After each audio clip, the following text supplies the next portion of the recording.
बिस्मिल्लाहिर्रहमानिर्रहीम। अस्सलाम वालेकुम नाज़रीन। सब तारीफ़ें अल्लाह ताला की पाक ज़ात के लिए जो इस जहान की खालिक मालिक और परवरदिगार है, और लाखों करोड़ों अरबों खरबों दरूद और सलाम अल्लाह ताला के आखिरी नबी हज़रत मोहम्मद मुस्तफ़ा सल्लल्लाहु ताला अलैहि वसल्लम पर। नाज़रीन, आज की ये जो वीडियो है बड़ी अहम है, क्योंकि मैं आप लोगों के साथ जायदाद से मुतल्लिक़ जो इस्तिलाहात हैं उनको शेयर करूंगा। तो आज की इस वीडियो में हम लोग ये जानेंगे कि कानून विरासत के मुतल्लिक़ कुरानी अहकामात क्या हैं। तो चलते हैं इनको जानने के लिए अगली स्लाइड पर। नाज़रीन, मैं जायदाद से मुतल्लिक़, जैसा मैंने पहले कहा, पाकिस्तानी कवानीन को आपके साथ शेयर करना चाहता हूँ। कुछ जायदाद से मुतल्लिक़ कानूनी इस्तिलाहात भी वो भी शेयर करना चाहता हूँ। इसलिए मैं ये ज़रूरी समझता हूँ कि आपको सबसे पहले इस्लाम में जो विरासत की तकसीम से मुतल्लिक़ कवानीन मौजूद हैं, जिनको हम इस्लामी कवानीन कहते हैं, जो अल्लाह ताला ने हमें कुरान मजीद में बताए हैं, उनके बारे में मालूमात मुहैया कर दूँ जो मेरे नाक़िस इल्म के मुताबिक हैं। नाज़रीन, सबसे पहले विरासत का कानून सूरह बकरा में बयान किया गया है, जिसके मुताबिक मरने वाले पर लाजिम है कि मरने से पहले रिश्तेदारों के लिए दस्तूर के मुताबिक वसीयत कर दे। अल बकरा वो उसकी आयात हैं सूरह बकरा की 180 ta 182। फिर सूरह निसा ने इस हुक्म को मनसूख किया और अल्लाह ताला ने खुद वालिदैन और रिश्तेदारों के हिस्से मुतय्यन कर दिए फ़ायदे के लिहाज से। ये सूरह निसा में विरासत की तकसीम के मुतल्लिक़ अहकामात मौजूद हैं। कुरान मजीद में मौजूद कुछ अहकामात जो हैं वो दर्जा ज़ेर हैं। पहले नंबर पर है सूरह निसा की आयत 7 है, तरका कम हो या ज्यादा औरतों और मर्दों दोनों का हिस्सा दिया जाएगा, और मैयत कम या ज्यादा जितना भी माल छोड़े उसका बंटवारा अल्लाह ताला के कानून के मुताबिक किया जाएगा। नंबर 2 है, पहले मैयत का जो कर्ज है वो अदा किया जाएगा, फिर मैयत ने जो वसीयत की है वो पूरी की जाएगी उस तरके से, और फिर जो बचेगा उसको अल्लाह ताला के हुक्म के मुताबिक तकसीम किया जाएगा। नंबर 3 है, सबसे पहले वालिदैन का हिस्सा निकाला जाएगा, फिर ज़ौजैन का हिस्सा, और आखिर में औलाद का हिस्सा अदा किया जाएगा। नंबर 4, मिरास का हक मरने के बाद कायम होता है। जिंदगी में किसी इंसान को यह हक हासिल नहीं है कि किसी के माल पर अपना हक जता सके। कुरान मजीद में विरासत का कानून मैयत से मुतल्लिक़ बयान किया गया है।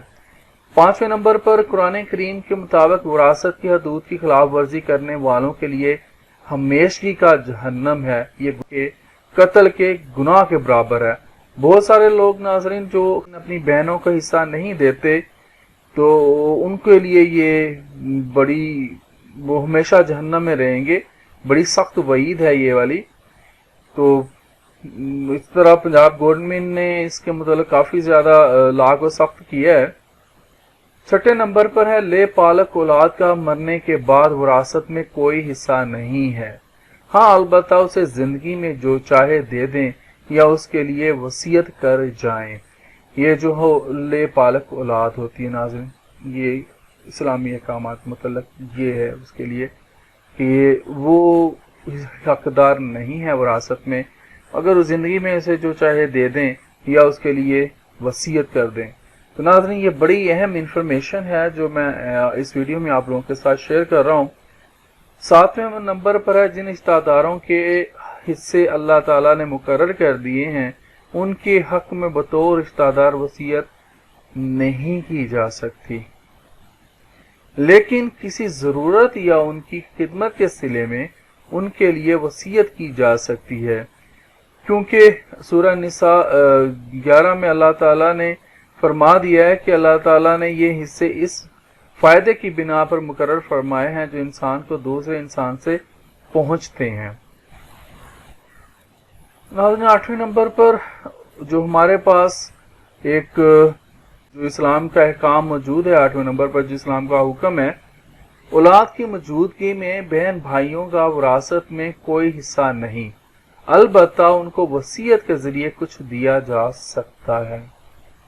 نمبر 9 ہے تقسیم وراثت کے وقت اگر رشتہ دار یا ضرورت مند یا یتیم آ جائیں تو انہیں بھی کچھ نہ کچھ دیا جائے۔ سورہ نساء کی 8ویں آیت میں اس کا ذکر ملتا ہے۔ تو ناظرین یہ بہت اہم انفارمیشن تھی جو ہم نے یہاں پر شیئر کی ہے میں نے آپ کے ساتھ، اور امید کرتا ہوں کہ آپ کو کافی زیادہ انفارمیشن ملی ہوگی، سمجھ آ گئی ہوگی کہ قرآن مجید نے، اللہ تعالیٰ نے قرآن مجید میں ہم لوگوں کے لیے کیا احکامات جائیداد کے حوالے سے دیے۔